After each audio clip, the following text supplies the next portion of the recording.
say, in today's competitive world, or where people really think that you need to there's cutthroat competition and you're working towards it, and then there's negativity. And say if someone is, for example, I'll take an example of myself. I believe in completely just working towards your goal and being positive about it and not looking around on what's happening or what people are doing. So my question is that there's a certain positive energy that you are surrounded with.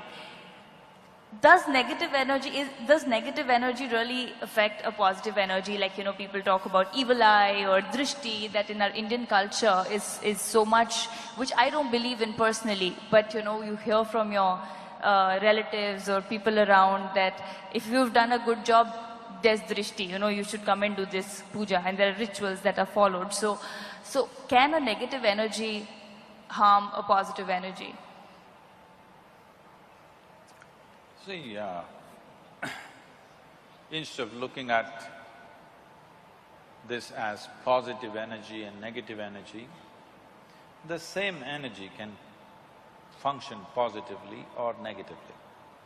What is, if something works favorably for me, I say it's positive. If it works as a detriment, I say it's negative. But it is not essentially negative or positive. It may be, what is darkness for you is light for a whole lot of creatures on this planet, isn't it?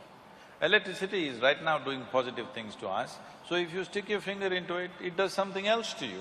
It is still positive as far as you touch the positive only, not the negative. Right. So, what it does is simply dependent upon variety of things, the way it arranges itself.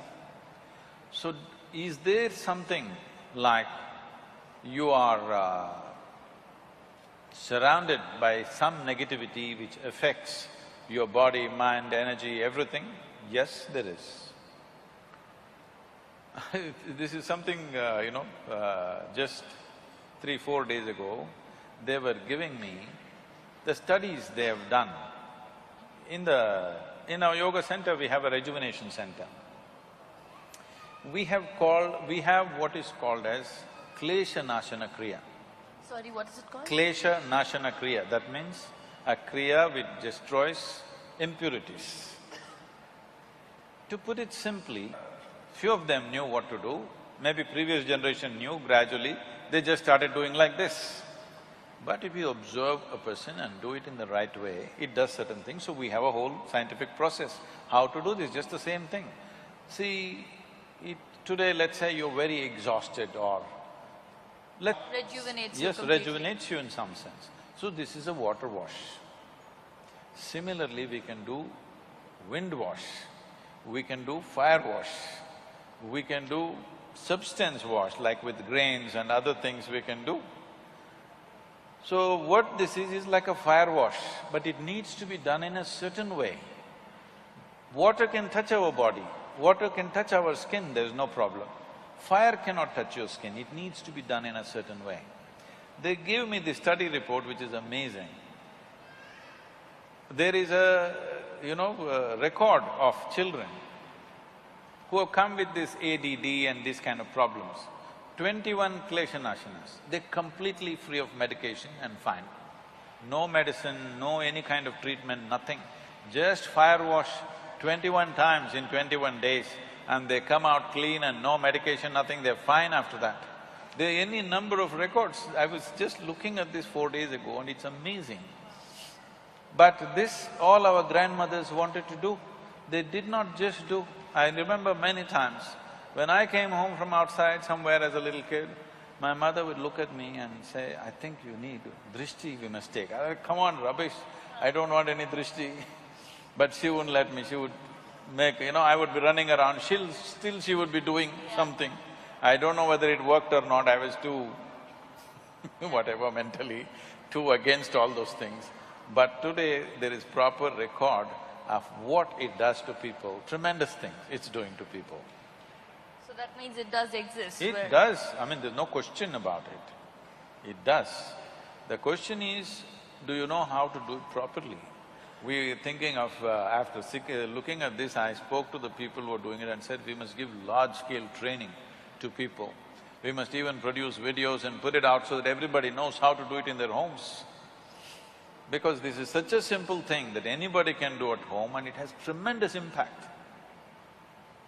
So that means it's that simple for someone to just put drishti on someone and then they suffer? Like, say in terms of ailment or like they saying take off drishti. Say suppose I don't believe in it at all. And I believe like same, like you said your mother would run around you like and you didn't believe in it. I don't believe in it and I feel that if you're a good person, these things can't harm you. If you're doing your things the right way, how can someone… I want you to know, a lot of good people go through works in this world.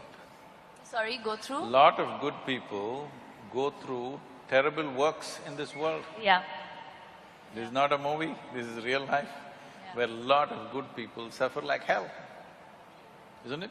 Right. This brings to the first thing, that means good things don't always happen to good people. Oh, not at all. Because… Unfortunate. I must tell you this. A lady was driving in Minnesota. She had a flat tire. And she got out. She had never handled a flat tire. Have you ever? No. No? No. Once when my driver was with me, so I was… I was okay. So, she had never handled it. She was in a party clothes with high heels. She struggled, she put the jack lifted. She was terrified because she had parked in front of a mental asylum and there were all kinds of strange sounds coming from inside.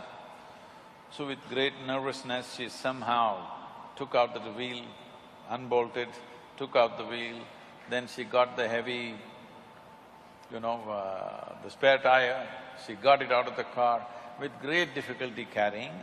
She had put the 4 nuts in a hubcap. These days there are no hubcaps, they used to be hubcaps. And tottering around on her high heels, she stepped on the hubcap. And these 4 nuts flew in 4 different directions. Now she did not know what to do, no nuts, how to fix the wheel. She just stood there dejected.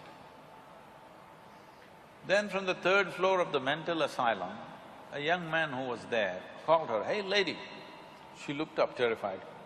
He said, "See, take out one nut from the other 3 wheels and fix this wheel. With this you can easily drive to the next gas station and there you can fix it up." She did just that. Then she looked up at him in gratitude and she said, "You are such a smart young man. Why are you in this place?" He said, "I may be crazy, I'm not stupid." So, people may be good, but they're stupid. Stupidity, you pay. Stupid means just this. There are many levels of stupidity, but the worst kind of stupidity is just this. Your own thought and your own emotion doesn't take instructions from you. Tell me, it's your choice. You can either label yourself crazy or stupid. Your own thought. See, if it so happens, my hand starts slapping me. Somebody comes to do something to me, I can take care of it. If my hand starts slapping me, what is the solution? Nothing, you're just crazy. Yes, you get slapped all the time. So most of the time, this is all that's happening to people, is their own thought and their own emotion that's freaking them all the time. Who else is poking you? Right. When was the last time somebody poked you with a dagger? Hello? When was the last time? Nobody ever poked you. Huh? She's saying, no, even if you're in politics, nobody poked you. But you are busy poking yourself all the time. So, it's up to you to choose the label. You're either stupid or crazy. None. Would want to choose none.